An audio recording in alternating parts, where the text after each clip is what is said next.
there's a destructive phenomenon going on right now where leaders are quitting. They're giving up. They're frustrated. They don't want to be out front anymore because it's just too hard. If you find yourself in that place, today I want to encourage you. On this episode, we're talking about the faith to keep going here on the Kingdom Confidence Podcast.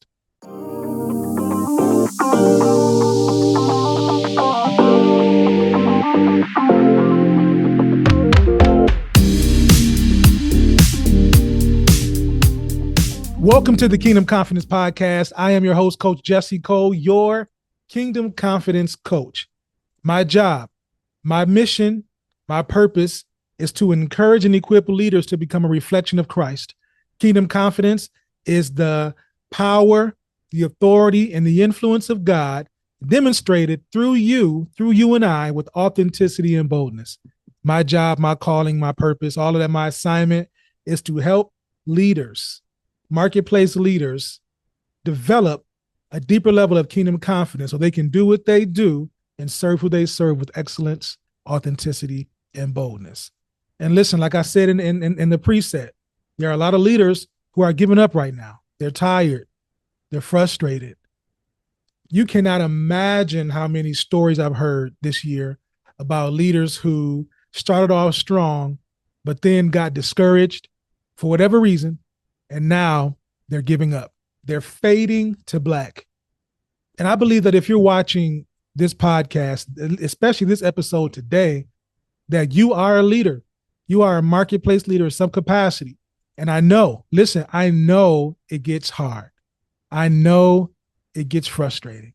But I want to encourage you today to keep going. We're talking about the faith to keep going. The faith to keep going. I know what it feels like to want to quit. I know what it feels like to want to give up. But thank God for Holy Spirit that keeps teaching me, that keeps comforting me, that keeps guiding me, that keeps giving me this kingdom instruction to keep going. It gets hard. It gets hard sometimes, especially as a kingdom entrepreneur, someone who has been commissioned to bring the kingdom message into the marketplace. It can be tough. And it's just easy to go do something else. Yeah, you're talented. I'm gifted, anointed in other things. I can do a lot of things. And it's easy to go in those directions. However, it hasn't been as fulfilling. And if you find yourself in that place, if you are in this tug of war between, God, I know you called me to do this, but this is the reality right now, and I don't know what to do. Over these next few minutes, I'm not going to keep you long. Over these next few minutes, I want to give you a word of encouragement to get you to the next day and the next day and the next day. Because all we got to do is have enough hope to get us through, have enough faith to get us through so that we can see clearly, right? And so the purpose of a dream, if you are a leader, you have a dream or a vision. The purpose of a dream or a vision is to accomplish something bigger than yourself that hasn't manifested yet. If it's a dream or a vision, that means that in the natural, it hasn't manifested yet. In the spiritual, it's complete. But in the natural, it hasn't manifested yet. And so you have this dream, this vision that you want to accomplish. And I heard somebody say in an interview that I watched sometime this year that if your dream or if your vision isn't big enough to fit other people in, then it's not big enough. It's not big enough. So if you are a kingdom dreamer, if you are a kingdom visionary, our dreams are always bigger than ourselves. Our dreams, our visions, the things that God is calling us to do is always big enough for other people to fit their dreams and their visions into. So in the process of strategizing, of staffing your dream and stepping into the person that can steward that dream, you're going to get frustrated. You're going to get ticked off. You're going to get upset. You're going to want to quit. People are going to disappoint you. Listen, I got some stories. Over these last few years, there were some people that were aligned with the vision, that are no longer aligned with the vision. Maybe it's for a season where some people just dropped off and you begin to have an affinity for these people and they drop off, which leaves a gap. Listen, that can be frustrating. And if you don't have emotional intelligence, if you don't have the spiritual depth to handle somebody walking away or handle somebody walking off, or to handle when God tells you that your time with this person is done, where you're no longer walking together, if you don't have the emotional intelligence, if you don't have the spiritual depth, the spiritual aptitude to handle that, you're going to always find yourself in a frustrating space because people frustrate you. All right? People are going to disappoint you. You're going to question yourself. How many times have you asked God, God, is this really what you told me to do?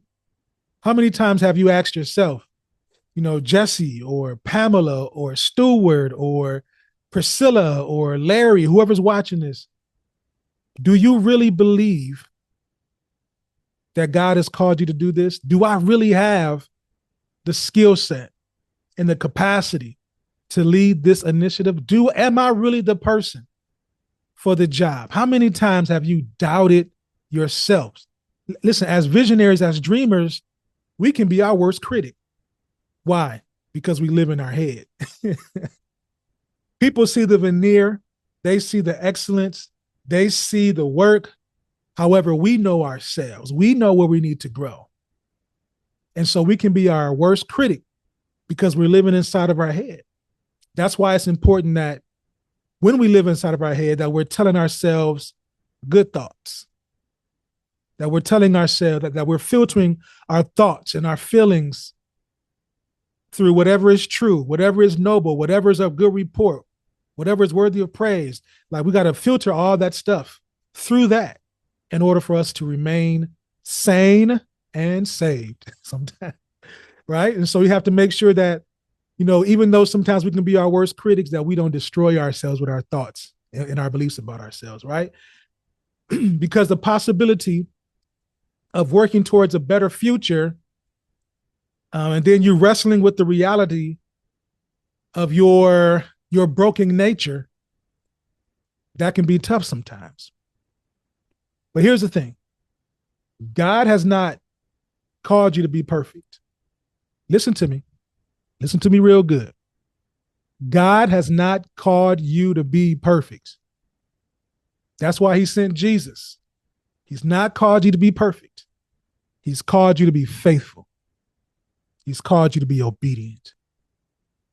And 99% obedience equals 100% disobedience. Sometimes obedience looks clunky. Sometimes obedience doesn't look smooth. Sometimes obedience means that you're going to, excuse my language, you're going to piss somebody off.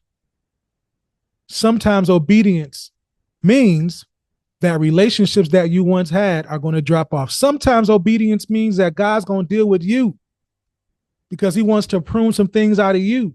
So he's going to ask you to be obedient to a path that's going to refine you to become the person that has a capacity to steward and a maturity to steward the vision that he's called you to steward. He hasn't called us to be perfect. He's called us to be faithful. And listen to this. And through that faithfulness, he will make you into the image of Christ. As you are going through that journey, things are being burned away from you, and you're becoming more like Christ. Your mind, you have the mind of Christ, the mouth of Christ, the mission of Christ. But if you give up, if you quit, it's not going to happen. Through trial and error, you're going to develop the resolve that you need, the kind of resolve that's only reserved for champions. If you give up, you will not develop into the person that can steward this vision that God has given you. But through trial and error, God is going to refine you, and you're going to become the kind of person. You're going to develop the resolve that's only reserved for champions. You are a champion. You are chosen. And let me speak this into you. You have the capacity to carry the weight of this vision. God has given it to you. And the good thing about it is you don't have to carry it alone. You don't have to carry it alone. I love Romans 5:3-5. And like this kingdom principle that it just keeps coming back to me, right? There's a kingdom principle that we can pull out of Romans 5:3-5.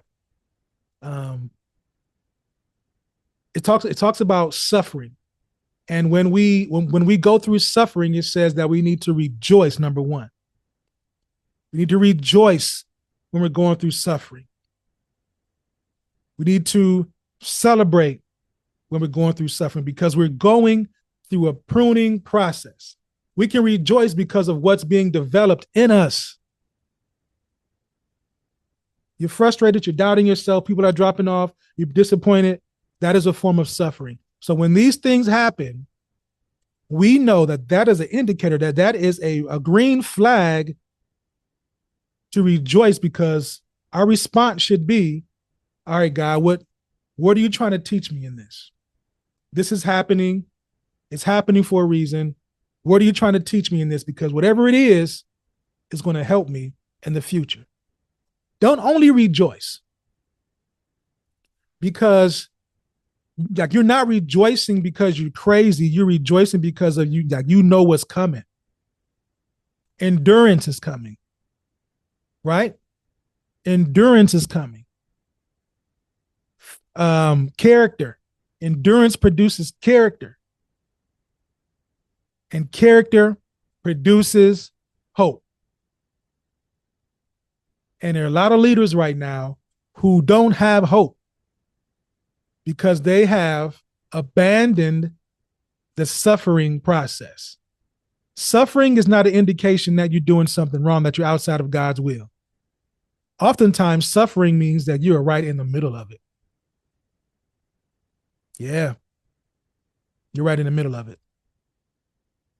So suffering, when we celebrate it, produces endurance. Endurance produces character. Character produces hope. But if you decide to complain versus celebrate, if you decide to complain, which is easy to do, versus rejoice, you won't be conditioned for the journey. So if you are experiencing frustration and pain and doubt right now, I want you to go back into your archives and ask yourself, have I been complaining? Have I been whining? Have I been crying about the injustice that's been happening to me? Or have I been celebrating because I know what's coming? Because I know it's building my endurance. Because I know God is developing his character in me. And I know that I can hope for something because of the spirit that's been put on the inside of me. Because this hope doesn't put me to shame, right? But if you don't celebrate, you won't have the weight or the substance to endure hard times. All right? Our job is to build you up, to equip you, to empower you, to not just do the work, but to have some guts, to have some resolve, to develop some perseverance. We don't serve a wimpy God. Jesus was not, they say he was lowly and meek, but he wasn't a punk. He wasn't weak. We don't serve a God who isn't afraid of the fight. We don't serve a God like that. And if you are complaining, you're not being developed, you won't have the weight, you won't have the substance to walk out this journey. And the farthest you're going to go is where you are right now. All because you have not rejoiced, because you can't see the future, because you don't have any hope. And because you don't have any hope for the future, you're settling unbeknownst to you, you're settling for what the enemy wants you to have right now. The farthest you're going to go is where you are, because you won't have the mindset that cultivates hope for the future. So my encouragement to you is to have the faith that keeps going. I remember laying on the side of my bed several years ago. I wanted to give up. It was just too hard. And God wasn't meeting my expectations. I felt like I was putting in all this work from a pure place and wasn't producing anything. Bank accounts was low. No clients calling. The clients I did have wasn't doing the work. Like all this stuff was going on, planning for events and wondering how we're going to pay for it. And I was laying on the side of my bed. And I said, God, I don't want to be here anymore. I don't want to do this anymore. And I heard this in my spirit. I love you too much to take you out of this process. Woof. That changed me. I'm still eating off of that. And that happened years ago. I'm still eating off of that. In that moment, I felt like God was saying, go through this process. Don't whine. Don't whimper. Don't complain. Rejoice, because I'm building you for something. I'm building something for you. And I'm walking with you. And he walks with me, and he talks with me, and he tells me I am his own. And the joy we share as we tarry there, none other has ever known. I'm walking with you. I'm with you. Be of good courage. I'm with you. Be strong and good courage. I'm with you. Be strong and of very good courage. And when I heard that I love you too much to take you out of this process, it just rejuvenated something on the inside of me. And from that point on, I've been on go, because I know that when I'm on the mountaintop, he there. When I'm in a valley, he there. When things are calm, he's there. I'm not by myself. I'm not by myself, and you're not by yourself. This kingdom work can get tedious at times. You're going to be misunderstood, but are you going to cry and complain, or are you going to celebrate? Because you know that it's building your endurance, which is building your character, which is building hope. Hope this encouraged you today. I want you to keep going. I want you to have the faith to don't stop. Don't stop. Remember that what you want to become depends on your willingness to become it. Have a great day.